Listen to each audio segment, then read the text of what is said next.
Une annonce bruyante concernant Opération Épervier a été faite par le journal exclusif La Météo Hebdo, le 14 novembre 2023. 9 ministres seront prochainement arrêtés, a indiqué une source bien placée, laissant entrevoir une possible reprise de l'épuration. Désolé de vous interrompre, ce rapport peut contenir des commentaires soumis au choix de l'auteur. S'il vous plaît, si vous êtes nouveau sur cette chaîne, veuillez vous abonner et activer la cloche de notification. De cette façon, vous serez averti lorsque nous publierons de nouveaux rapports sur cette même chaîne. Merci. Opération proposée par le président Paul Biya. La décision du président semble avoir été motivée par la volonté de Paul Biya de démarrer sa prochaine campagne présidentielle avec un gouvernement exempt de toute allégation de corruption.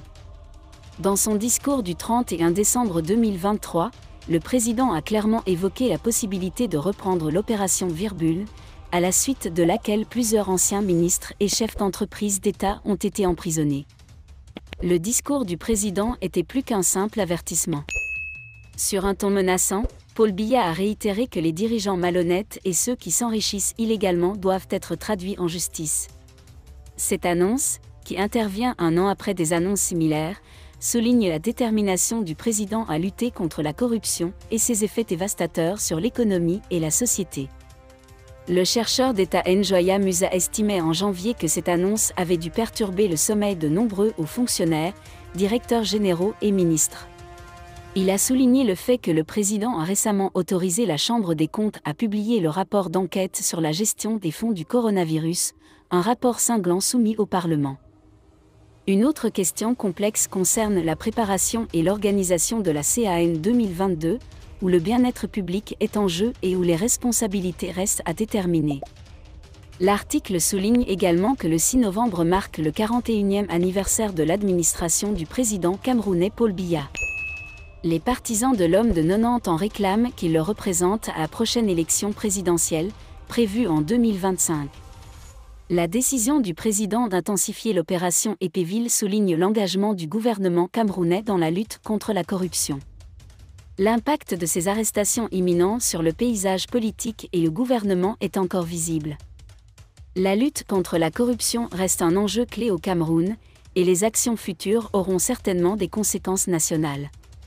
Une annonce bruyante concernant l'opération Épervier a été faite par le journal exclusif La Météo Hebdo, le 14 novembre 2023.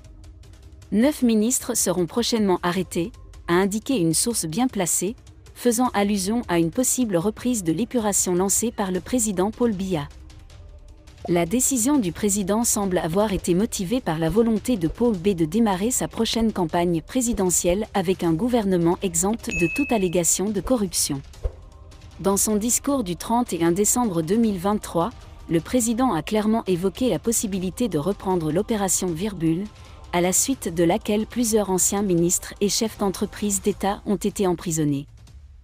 Le discours du président était plus qu'un simple avertissement. Sur un ton menaçant, Paul Biya a réitéré que les dirigeants malhonnêtes et ceux qui s'enrichissent illégalement doivent être traduits en justice.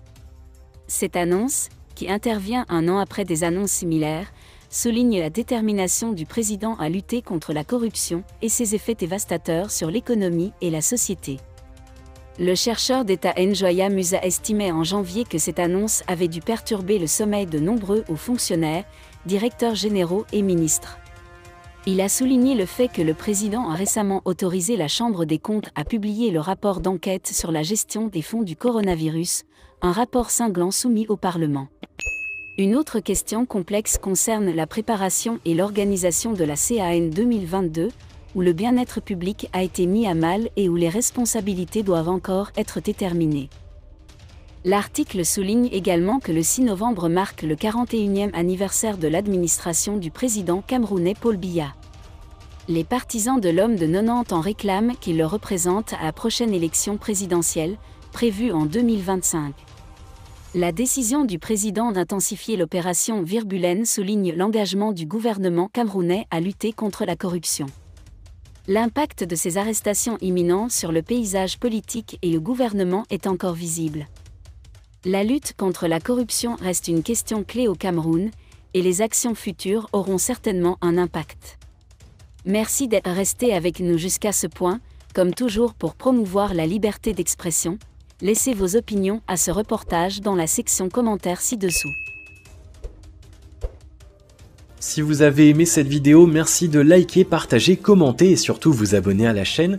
Et on se retrouve très vite pour une prochaine vidéo.